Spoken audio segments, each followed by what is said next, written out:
Greetings, Commanders! This is Codger. It's been a while since I uploaded a video. I've been doing various things, but I just haven't been recording for a while. But I thought I might get back into it, and I'll show you my T10 today, and then when the beta stuff comes out later this week, we'll have more fun stuff to talk about. So yeah, I bought a T10. And yeah, it's a pretty nice ship. I really like it in a lot of ways. It's very big and very bulky and slow, and it flies like a tub. And it has a pretty weak power distributor, and a lot of people hate the spoiler on it. But I still really like the ship. I like how it feels. I like how it flies. It makes a really good mission runner. It can do a lot of things. It's sturdy enough. I mean, it's not in the same league as like a Corvette or even the Anaconda, and certainly not the Cutter, but it holds its own well enough for most things. We'll take it out in the Hazras today after I show you the loadout and show you how it performs out there. Anyway, I haven't done a lot of engineering. I sort of pieced it together from parts that I had mostly, but this is what I have. So on my trigger finger I have this multi-cannon, and I've got a couple multi-cannons as turrets. This one has corrosive shell on it, so the corrosive shell is always firing and keeping that on my target. Some more turret pulse lasers. I've got them modified with efficient weapon grade 5. It gives a little more DPS, but mostly for me, the reason I did it was to reduce the amount of power draw and distributor draw, because the distributor on this thing is right on the edge of not being good enough. Then we have another big multi-cannon on my trigger finger and another big multi-cannon on my trigger finger, so I have all multi-cannons under my actual finger, and then the rest are turrets. I have incendiary rounds on one of them. The others are just not engineered at all.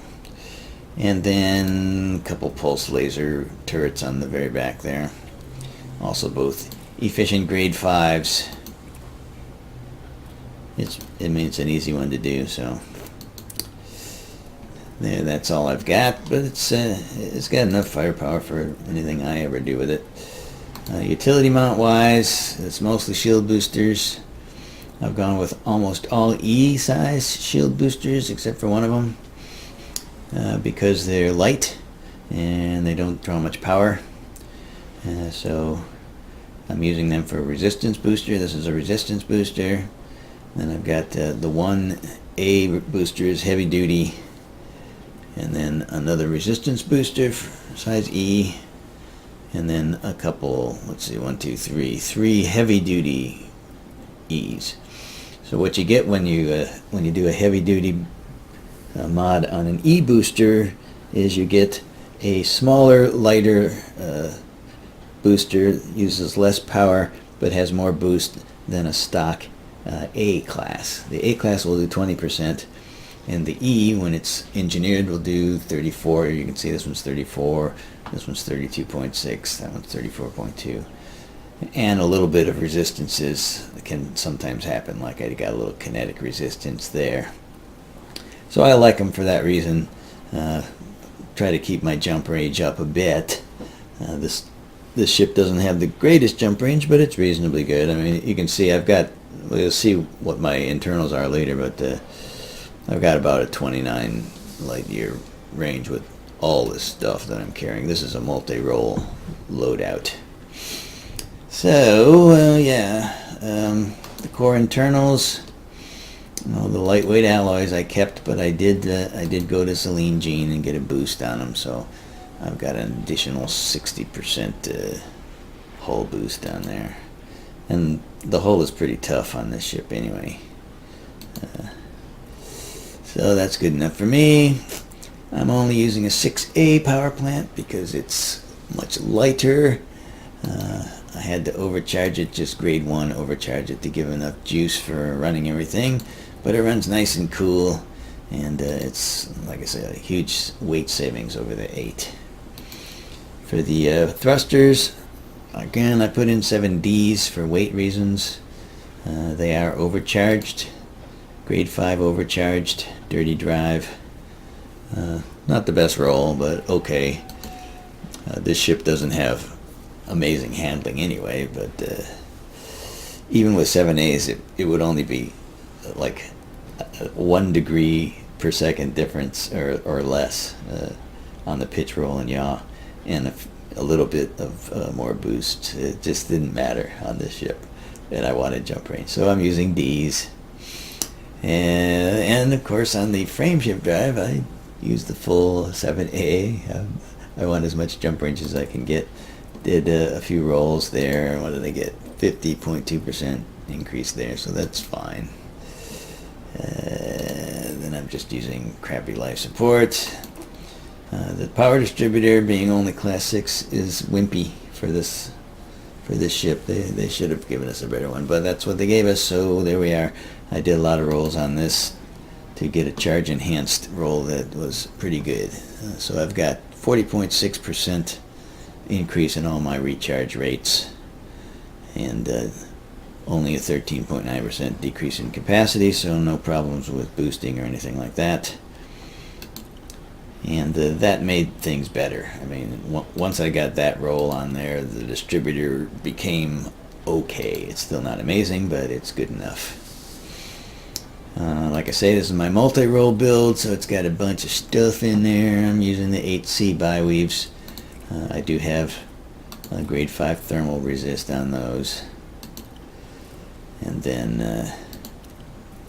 a cargo rack, fuel scoop. I've got a couple of passenger cabins in here, which is one of the reasons that I only have 29 light year range. Also the planetary vehicle. I've got a collector limpet for doing salvage missions, and a shield cell bank for emergencies. I don't generally need it. I should probably put a bigger one in there for when I do need it. But anyway, there it is. So that's what I've got on this ship, and yeah, it's a nice looking ship. Let's go back up to the surface here. I'm over here at the Indra, which is an interesting mega ship place where you can dock. It's orbiting this really big planet with some beautiful rings around it and a purplish kind of star. So it's really quite a nice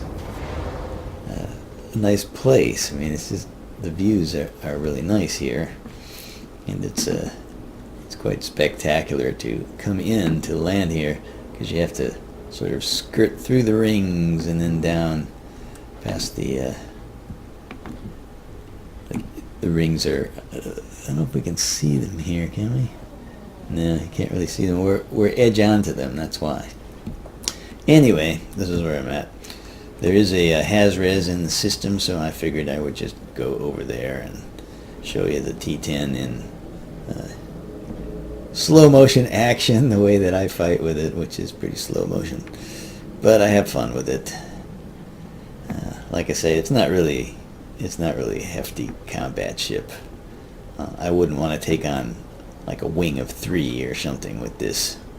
It just doesn't have the shields.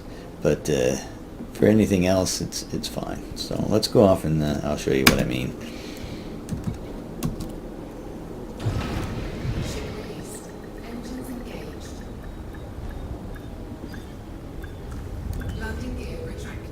I love the view from the cockpit in this ship. It just seems like it can see everything. It increases the feel of being in space for me. That's one of the reasons I really like the ship. Even though on paper it's inferior to the other big ships, it's just a lot of fun to be in it.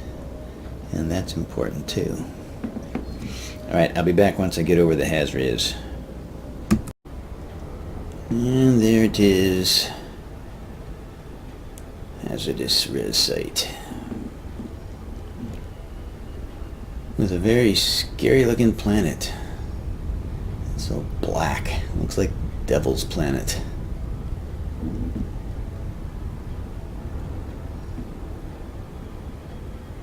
Be cool to be able to land on one of those. Someday, maybe.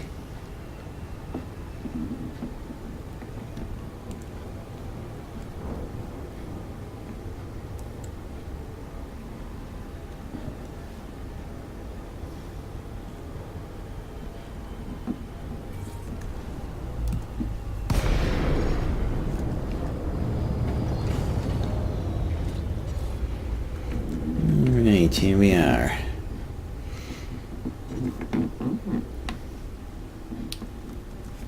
Like I say, this is a multi-role loadout. It's not a combat loadout, so I won't be taking on anything too hefty, but I'll give you an idea of what it looks like in combat. And we'll see what we run into here. And of course, I don't have a fighter bay with me or anything. You can bring a fighter bay. You can toughen this guy up a lot, make him into a combat ship, but I haven't done that. There is an anaconda around here, though. If he's by himself, we'll take him on. And he is. All right.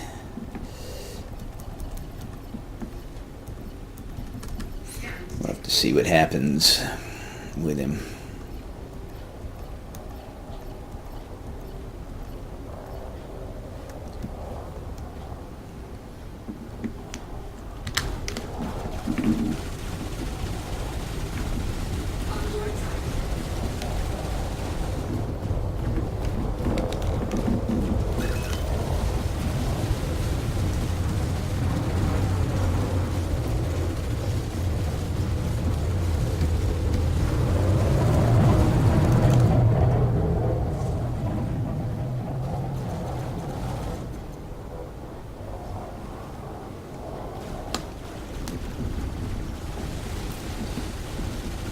I'm not going to do too much dodging in this ship. It's just too tubby. So you either win or you don't. Pretty much have to joust with them, face tank them like I'm doing here.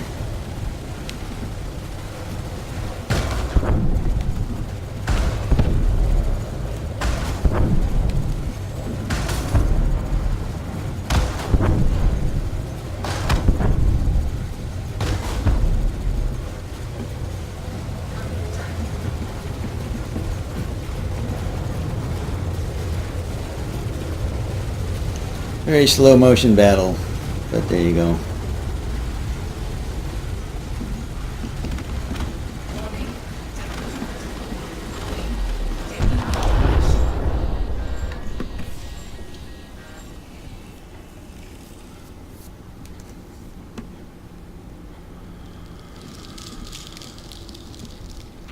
I'm frozen. I think I accidentally hit my shield cell and heatsink button. I didn't mean to.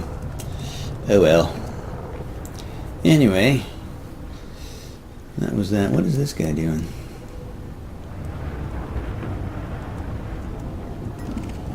I guess he was scanning me to see if I had stuff he could steal. Well, I don't appreciate that.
Well, there you go. Couple of fights for you to see. You can see it's like watching whales fight, slowly swimming past each other. The ship feels really big. Like when you fly it, it just feels hefty. It moves slowly. It drifts a lot. It takes a long time to slow down. That's how it handles. For me, that's kind of awesome. I like that. But a lot of people, of course, don't. They want something very fast and maneuverable, and this is definitely not that. But the view is just spectacular. I mean, I love it. I love being able to see everything above me and below me like that. And from outside, I think it's a pretty ship. It looks cool, flying along, you know. Anyway, that's my T10. I'll be back later this week probably with some stuff about the beta. So I hope you guys are all having a good time out there. Elite Dangerous continues to improve. And I'm excited to see what happens this year in the game.